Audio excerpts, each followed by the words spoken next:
Imaginez détenir seulement 0,1 Bitcoin et vous retrouver dans le top 2% mondial.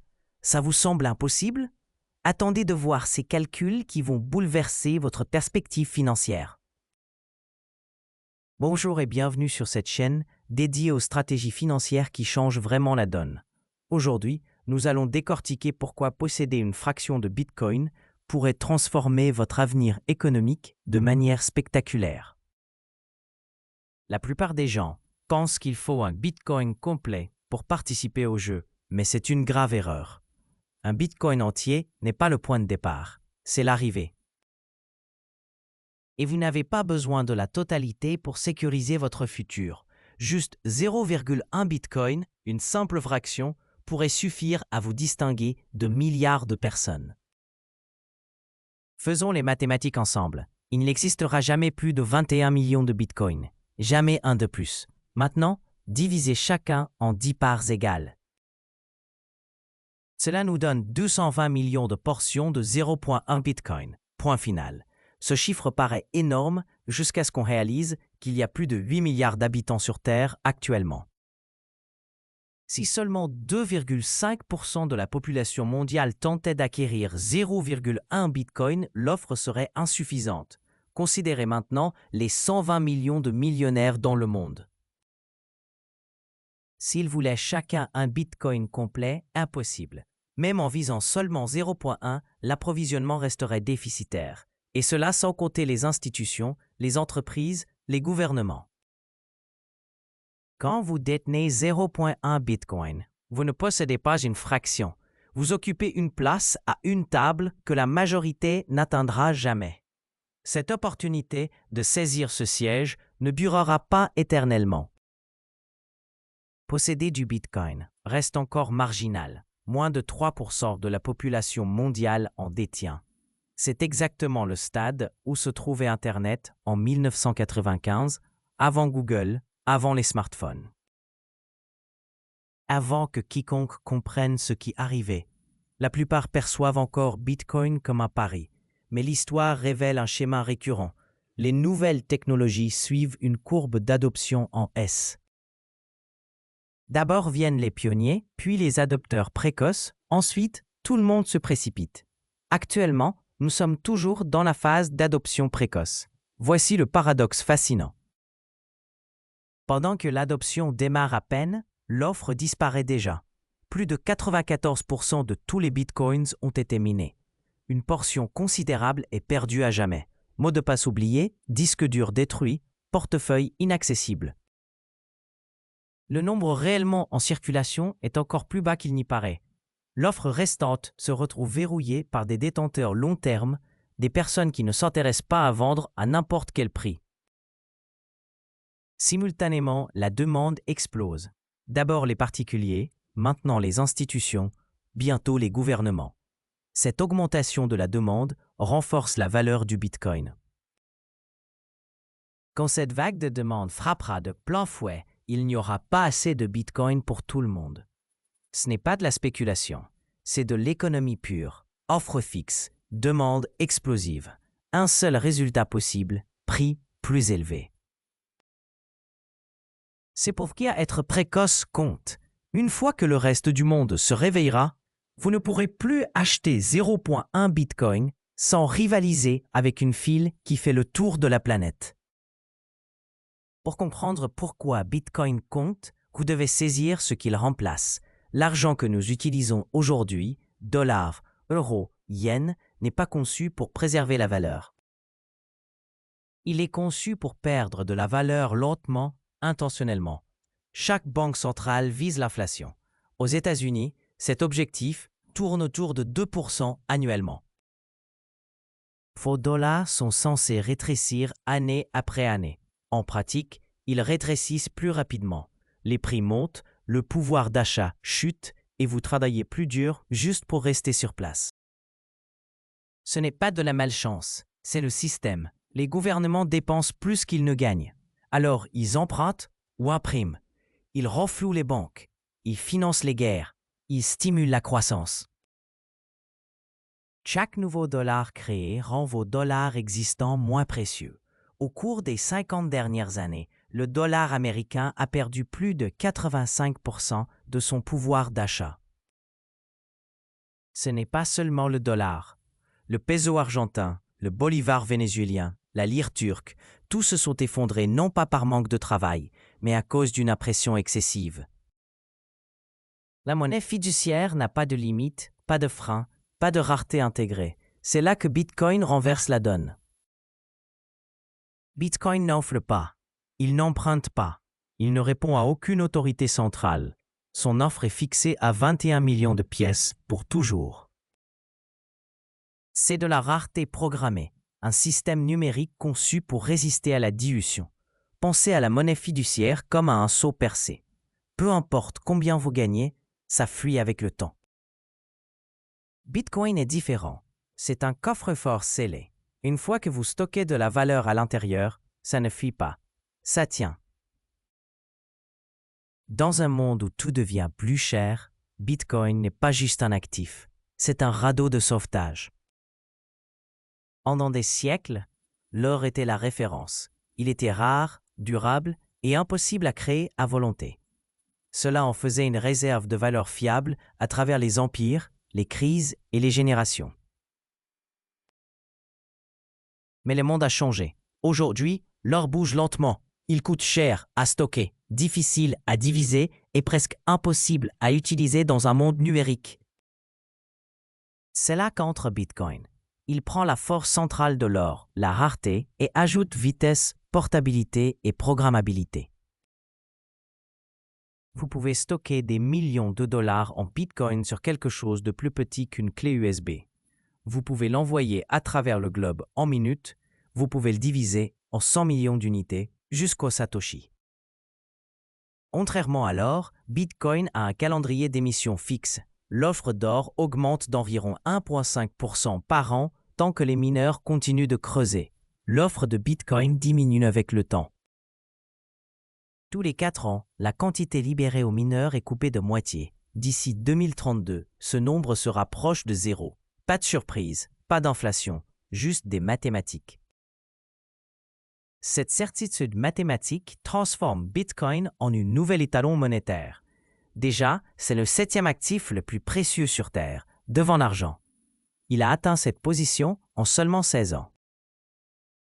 Imaginez où il pourrait être dans 10 ans de plus, alors que les institutions l'adoptent, que les États-nations l'accumulent, que les gens perdent confiance dans l'argent imprimé. Bitcoin ne remplace pas l'or, il évolue au-delà. À ce stade, 0,1 Bitcoin peut encore sembler petit. Une fraction, une virgule, pas assez pour compter. Mais voici ce que la plupart ratent. Dans Bitcoin, les fractions sont tout. Parce que quand l'actif est fini et la demande globale, même les petites parts deviennent puissantes. Prenons du recul. Environ 19,8 millions de Bitcoins ont déjà été minés, mais tous ne sont pas accessibles. Les estimations suggèrent que jusqu'à 30% sont perdus pour toujours. Enfermés dans des portefeuilles que personne ne peut ouvrir, des clés que personne ne peut récupérer. Cela laisse peut-être 14 à 16 millions de pièces en circulation réelle. Ces pièces sont découpées, échangées en morceaux, empilées en satoshi, conservées dans des stockages froids. Et tandis que l'actif mûrit, ces tranches deviennent plus serrées et plus difficiles à trouver. C'est comme un terrain numérique. Vous n'avez pas besoin de toute la carte. Vous avez juste besoin d'une petite parcelle avant que tout soit réclamé. C'est ce que représente 0,1 BTC. Une position dans un protocole économique encore précoce, mais de plus en plus monopolisé. Vous n'avez pas besoin de deviner le sommet. Vous n'avez pas besoin de trader la volatilité. Vous devez juste entrer avant que tout le monde d'autre comprenne. Parce que, dans quelques années, 0,1 Bitcoin pourrait ne pas sembler petit du tout. Ça pourrait ressembler à posséder une propriété en front de mer quand personne ne croyait que l'océan comptait. Au début, Bitcoin était rejeté. C'était de l'argent Internet pour les geeks, les idéalistes et les preneurs de risques. Mais lentement, quelque chose a commencé à changer. D'abord sont venus les utilisateurs ordinaires, des gens cherchant une protection contre l'inflation, les contrôles de capitaux ou les monnaies défaillantes. Chaque jour, plus de gens entrent dans le cercle. Certains sont désinvoltes, d'autres sérieux, certains sont des gouvernements et des entreprises. La musique continue et la plupart pensent qu'ils ont encore du temps. Mais que se passe-t-il quand le tempo s'accélère? Quand les fonds de pension bougent, quand les banques lancent plus de produits ETF, quand plus de pays commencent à construire des réserves stratégiques? Le cercle se resserre et les sièges ne se multiplient pas. Ils ont été fixés dès le début, codés en dur dans le protocole. Peu importe à quelle hauteur grimpe la demande, l'offre ne bougera pas. C'est là que la pression monte. Parce que quand la musique s'arrête, il n'y a pas d'impression, pas de refoulement, pas de second tour. Juste une bousculade pour ceux qui restent. Et ceux déjà assis ne se lèvent pas. Puis sont venues les institutions. Entreprises publiques, fonds d'investissement, banques. Elles ne sont pas arrivées avec des fanfares. Elles sont arrivées avec des tableurs et des convictions. Des firmes comme MicroStrategy ont commencé à déplacer des milliards vers Bitcoin, pas comme spéculation, mais comme réserve stratégique.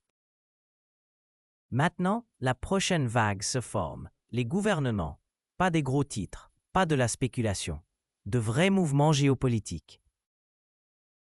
Certains pays le minent, d'autres l'ajoutent au bilan d'État, d'autres refusent simplement de vendre ce qu'ils possèdent déjà.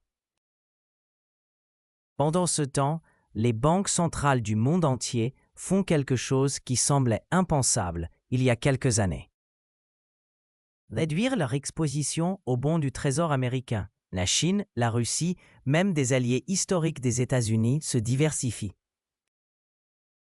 Ils se tournent vers l'or, les matières premières et maintenant Bitcoin. Pourquoi? Parce qu'en 2022, quand les puissances mondiales ont gelé plus de 30 milliards de dollars d'actifs russes, l'illusion de l'argent neutre s'est effondrée. Tout le monde a réalisé que si vos réserves peuvent être saisies, elles ne vous appartiennent pas vraiment. C'était un tournant. Bitcoin, par conception, ne peut pas être saisi, gelé ou débasé par une dette étrangère ou une guerre. Il n'a pas besoin de passeport. Il ne suit pas d'ordre. Il existe simplement, sécurisé par le code, pas la politique. Dans un monde où la guerre économique monte, cela en fait plus qu'un actif. Cela en fait un bouclier. Imaginez un jeu avec seulement un nombre limité de sièges. Vous savez que la musique va s'arrêter. Vous ne savez juste pas quand. C'est ce que est Bitcoin, un jeu mondial de chaises musicales avec 210 millions de sièges et des milliards de joueurs.